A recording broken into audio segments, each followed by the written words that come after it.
Good morning, you guys. My goodness, what a weekend I've had. I want to show you guys one of the filthiest cars that I've ever seen come back from a trip, and then I'll share with you sort of the crazy story and why it's so important that when these things happen that you rehabilitate your cars.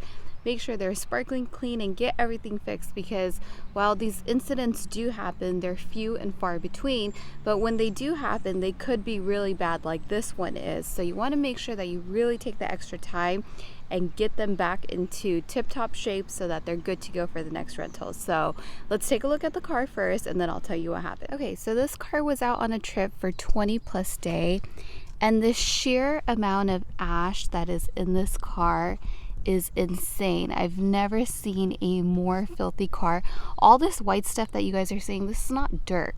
This is mostly ash. I mean, it is just disgusting. Like, you can just see the layers of gunk and ash and smoke. I mean, for it to be all the way down in the steering wheel is just craziness. It is so gross. And there's like, looks like ketchup or something that's splattered on sort of this cloth section of the car. Let's look at the back seat. I mean, what is all this? This is so gross. Like, you can just see the layers of dirt, or probably ash, is what this looks like that is on the car. I mean, even on the back of the seats, it is awful. Like, this is so disgusting. This is gonna need a major cleaning. You can just kind of see through the crevices right here. Ah, so gross. People are horrible. And like things like this. What is that? I don't even know. I hope it's not some kind of paint. Then this guy swapped out one of my front tires. Not sure what's up with that lately, why people are doing that. My little thing from right here, cap is missing. He hit something while he had the car, so you can kind of see how this part of the bumper is jacked up a little bit. So just craziness. Okay, so now let me share with you guys what happened. So this car was out on a trip for about 20 to 21 days, paying a very high day rate of, I believe, is about $140 or $150 per day. So, I mean, that's a lot of money. That's just the day rate, not even including the trip fees and everything that is on top of it. So kind of surprising to see when cars come back like this. So that just goes to show you that not all bad things happen when you have low day rates. They definitely happen on the high day rate as well. So basically what happened was, this guy was out in Vegas. Let me pause this because the gardener just started. Okay, so this guy drove back and forth from Vegas, between Vegas and LA, and he's had the car for 20 plus days. Conveniently, 30 minutes before his trip ends, he's in the Hollywood area and says that the car is not safe to drive back because the tires are worn out, which they absolutely are not. I just checked the tire tread. So guy was just totally full of BS. And basically what I deciphered from what happened is that he didn't want to probably drop the car off from where he was to where I am, because we're about an hour and a half apart, especially in traffic. So he was staying at a hotel in Hollywood and just decided that he wasn't going to drop off the car. So at that point, this is where I really have to give it to Turo support, because they actually did a pretty good job at handling this.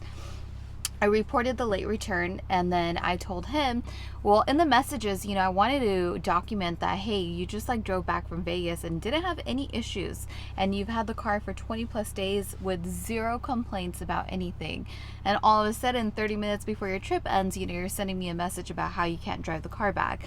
I mean, it's just clearly shady. So I acknowledged that in the messages. I just said, you know, I can see from the GPS that you just drove back from Vegas and didn't have any issues. If you really feel that it's a safety concern, then you would need to contact Turo's roadside assistance, set up a tow. Here's my address, have them drop it off. That's the protocol. Sent him over the number, did everything the way that I'm supposed to, went ahead and reported the late return with Turo, because I wasn't getting any kind of confirmation from him if he set up the tow or not.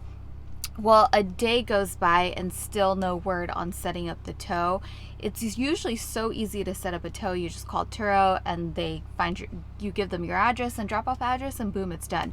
So why he didn't set up the tow, I really have no idea. And because it surpassed 24 hours of the return time, then it really gets escalated to Turo's trust and safety team, and they assign an investigator. By the 25th hour, I was already in touch with an investigator from Turo, and I mean, they moved really fast. The investigator got in touch with me yesterday evening. I want to say it was like maybe 7 o'clock or so p.m.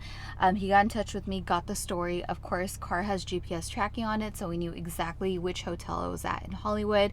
He set up a repossession tow, and everything was in motion. And literally a couple of hours later, I want to say maybe it was about 10 p.m. last night, the car was back at my location.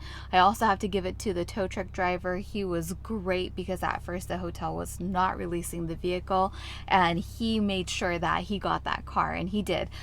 So Turo support worked really fast, you know, as soon as it hit that 25-hour mark, which is also why, because I've been through this before in the past, it's been a really, really long time since I've had a car not come back within 24 hours of the end time. So I was really impressed with how fast they moved, and it really kept me at ease. It was something that I was not stressed out about. I knew where the car was. Turo support was already in motion, so there was really nothing for me to do.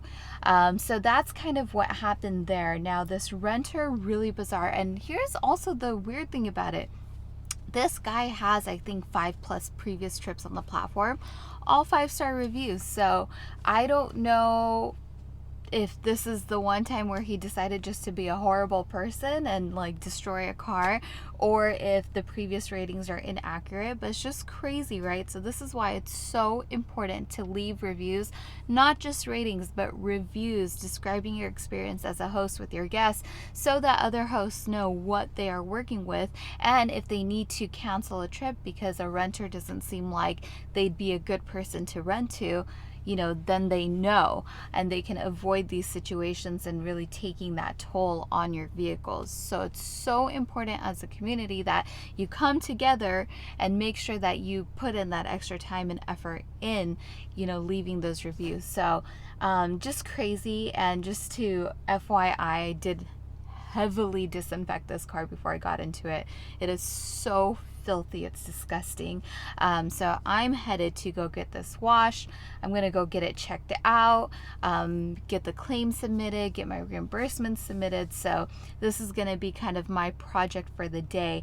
And when it does go into past that 24-hour period, the car does get unlisted. So I gotta get everything done so I can get it all submitted to support, so I can get this car relisted and, you know, back on the road once it's fully rehabilitated. So I will show you guys a after video after it's all clean and sparkling and good to go again, so you guys can see what it looks like. All right, guys, so that was my weekend, and this is my Monday morning. Take care, talk soon. Okay, you guys, I'm at the tire shop trying to get my tires figured out, but I've cleaned the car really thoroughly.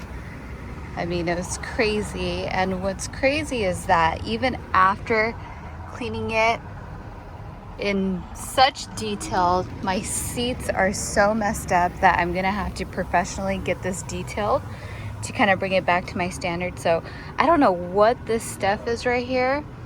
I don't know if it's just ash that's like caked onto the seats, but it just would not come off, and it's like all over the car. So there's this white stuff, and then there's all this black stuff. So I'm definitely gonna have to get this professionally detailed. It's all over the doors. You could see it. So it's just crazy. This is after such a thorough clean. The car still is just not right. So to completely rehabilitate it the way that I want to, I'm gonna have to get it professionally detailed, and then I'll feel comfortable with having it go out on trips again. But just wanted to show you guys what it looks like after it's been cleaned. All right, guys, so that's pretty much a wrap for today. The interesting thing about this situation is how the support handles the claim and the reimbursements, because I can't kind of go through my normal channels of filing a claim because it's been so long after the trip has ended. So I'll definitely keep you guys posted as to how all of it ends up panning out.